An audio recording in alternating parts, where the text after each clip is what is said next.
Good morning everyone. কি গো, কেমন আছো তোমরা? আশা করি আমার মিষ্টি ফেসবুকের বন্ধুগুলো সবাই খুব ভালো রয়েছে। আর তোমাদের আশীর্বাদে আমিও খুব ভালো আছি। রোজকার মতো চলে এলাম আমার মিনি ব্লগ নিয়ে তোমাদের সামনে। তোমরা তো সকলেই জানো, যারা যারা আমার ব্লগ দেখো তারা জানো যে আমি রোজ আগের দিনে ব্লগটা শেয়ার করি। রোজকার মতো এই ব্লগটাও ছিল আগের দিনের।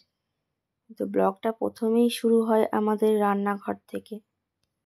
কি বলতো, ছেলে তো সকালে খেয়ে স্কুলে যায়, যেহেতু ওর স্কুল 10টা থেকে, তাই প্রথমেই শুরু করি আমি রান্না দিয়ে। আর সকালবেলা এত ব্যস্ততার মধ্যে থাকি, রান্নার পুরো ভিডিও তোমাদের সামনে আনতেই পারি না। যাই হোক, ছোট ছোট একটা করে ক্লিক দিয়ে রাখি, যাতে ব্লগটা তো আমাকে বানাতে হবে। আর সকাল সকাল বেশি রান্না করেও উঠতে পারি না, যেহেতু ছেলেকে তৈরি করে আমাকে পাঠাতে হবে স্কুলে, তাই যেটুকু হয় সেটুকুই আমি করে রাখি। ছেলে চলে গেলে আবার যেটুকু বাকি থাকে সেগুলো করি। আর রোজকার মতো ছেলের জন্য টিফিন বানাতেই হয়। আজকে আমার ছেলের বায়না ছিল, মা পাস্তা নিয়ে যাব। রোজ আমি ছেলেকে জিজ্ঞেস করি, বাবা তুমি টিফিনে কি নিয়ে যাবে? ও যখন যেটা বলে সেটাই যতটা পারি বানিয়ে দেওয়ার চেষ্টা করি।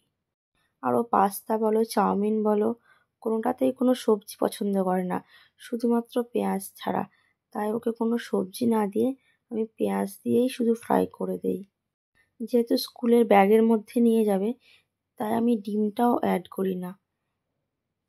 একদিকে টিফিন রেডি করছি, একদিকে ওকে খাইয়ে দিচ্ছি। সকালটা কি যে ব্যস্ততার মধ্যে কাটে, আমার বলে না, প্রত্যেকটা মায়েরই কাটে, তাই না বলো?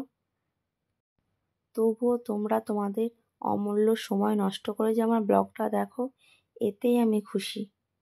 রান্নার ভিডিওটা করতে পারিনি, কিন্তু এই যে পাস্তা বানানোর ভিডিওটা প্রায় পুরোটাই করেছিলাম, যেহেতু তখন সব কাজ হয়ে গেছিলো, একটু ফ্রির মধ্যে ছিলাম। তাই একদিকে পাস্তাটা তৈরি হচ্ছিল, একদিকে আমি ওকে খাইয়ে দিচ্ছিলাম। পাস্তা আমার রেডি, ছেলের টিফিন বক্সের মধ্যে দিয়েও দিলাম। আর আমার ছেলে ভাত টাত যতটা বেশি না খায়, তার থেকে এই চাইনিজ খাবারগুলো খেতে একটু বেশি ভালোবাসে।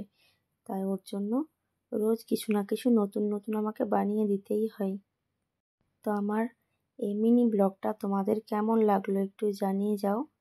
যদি ভালো লেগে থাকে সবার মাধ্যমে একটু ছড়িয়ে দেবে, আর ছোট্ট করে একটা লাইক কমেন্ট করে দিয়ে যাবে। Thank you for watching.